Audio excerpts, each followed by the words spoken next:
Student, good morning. Yesterday हमने आपको physics का डिफाइन किया था, ठीक। तो फिजिक्स क्या है उसके बारे में हमने आपको बताया था। तो it is related from nature और and their natural phenomena.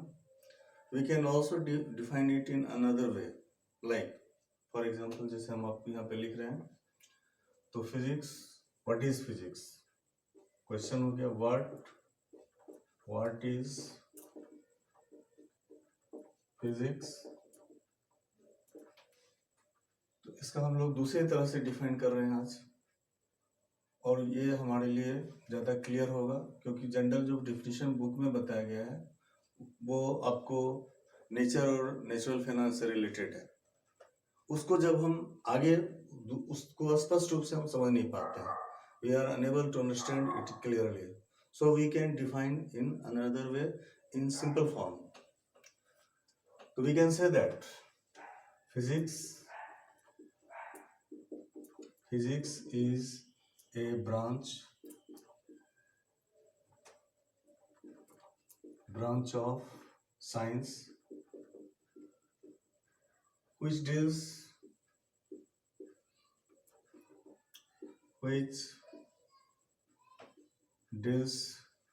matter and its possessed energy surrounding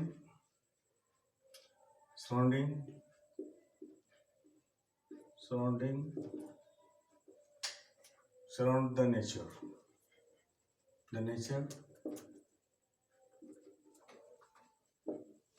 is called physics. We can also say that it is a physics. तो फिजिक्स में जो हमने देखा ये matter and its possess energy surrounding the nature, यानी matter में ही energy merge किया हुआ रहता है, but we can able to see the matter but we are unable to see the energy.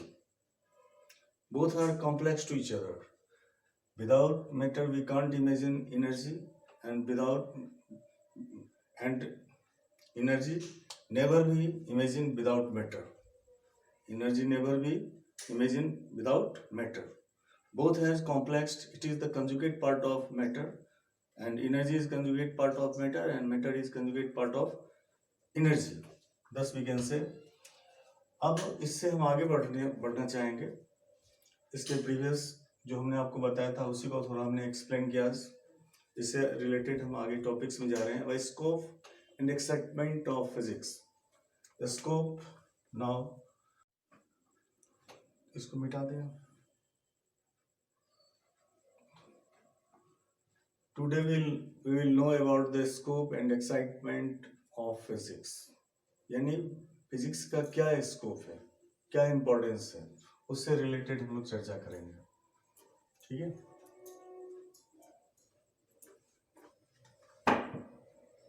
What is the scope? Scope and meant of physics, इससे related ये जो टॉपिक्स हैं, इस टॉपिक्स पे हम लोग बातचीत करेंगे। इसका क्या स्कोप है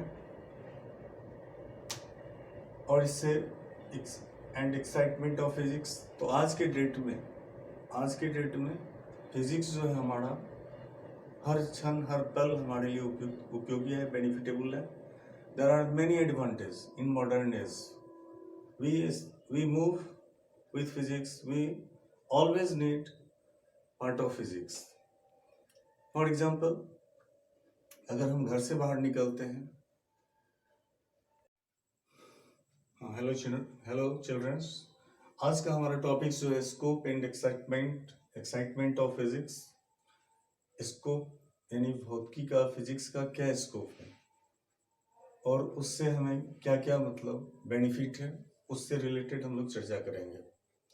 एक्साइटमेंट, अगर हम कोई एक्सपेरिमेंट करते हैं और उस पर अगर हमें सक्सेस मिलता है, सफलता मिलता है, तो हम उससे काफ़ी एक्साइटेड होते हैं और आज के दौर इसके बिफोर की बात हम लोग कुछ जमाने की बात कर लें, जब आर्किमिडीज ने ये एक प्रयोग के आधार पर उन्होंने पाया, और जो जो आपको बॉयंसी से रिलेटेड है, बॉयंसी के बारे में उन्होंने जब एक्साइटमेंट में पाया और पाने के बाद वो काफ़ी खुश हुए थे, और उन्होंने यूरेका यूरेका करके वो चिल्लाया था उन्होंने।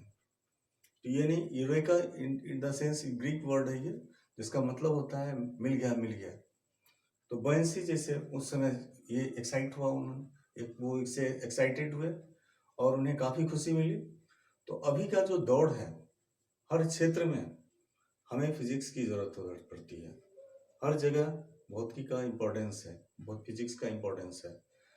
अब मॉडर्न की बात हम लोग कर लें तो फैराडे एक्सपेरिमेंट कर रहे थे, और उस एक्सपेरिमेंट के ड्यूरेशन में उन्होंने देखा कि जब किसी तार से वायर से कंडक्टर वायर से जब करंट फ्लो कर रहा था, तो फ्लो करने की ड्यूरेशन में उन्होंने देखा कि उसके पास एक कंपास निडल सडन गिर गया, और गिरने के क्रम में falling A compass needle, then have seen that the deflection of the needles deflected when the passing the current, जब करंट पास कर रहा था उस ड्यूरेशन में उन्होंने देखा कि डिफ्लेक्ट हो रहा है।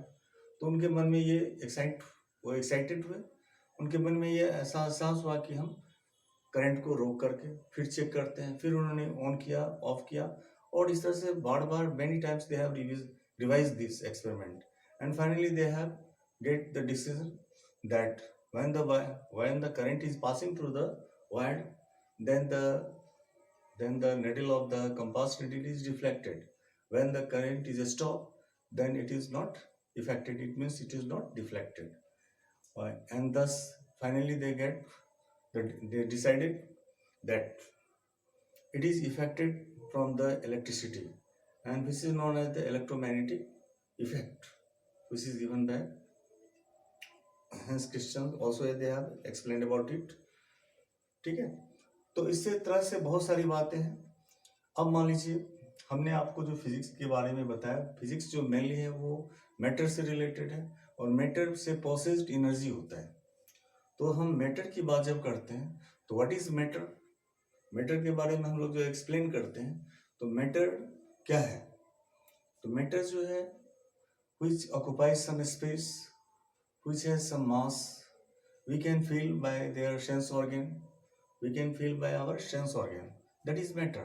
But possessed energy which is not seen, because it is a special property of matter which is conjugated in matter. But when we will experiment, then we will find when we are bringing in motion form, then the energy is come out from the matter. And thus matter, where is matter, there is energy, and in energy, energy is also related from the matter. Thus we can say, on the basis of Einstein explained about the relativity theory of the mass and energy, E equal to mc squared। तो इस तरह से हम लोग ये कह सकते हैं कि बहुत सारा स्कोप है जो हमारे फिजिक्स में इसके बारे में बताता है, इसका इम्पोर्टेंस है। और आज के डेट में जो हम लोग फिजिक्स की बात करते हैं, भौतिकी की बात करते हैं, तो मैटर जो हमारी सराउंडिंग जो भी होता है उस मैटर से रिलेटेड हम उसका एक्सपेरिमेंट करते हैं। और एक्सपेरिमेंट करने की ड्यूरेशन में सबसे पहली बात तो ये जो नेचर में जो भी पाया जाता है, नेचर पर डिपेंडेंट है physics. It means physics is depends on nature, not nature is depend on physics. Finally we will know about it, because on the basis of nature we are experimenting, and finally we take the decision about the experiment, and which is known in physics and follows the law of, follows the law of physics with the help of nature. Thus we can say there are different type of terms which is related from the matter, and we can experimentally we can check it, and thus we can explain it. It's all right.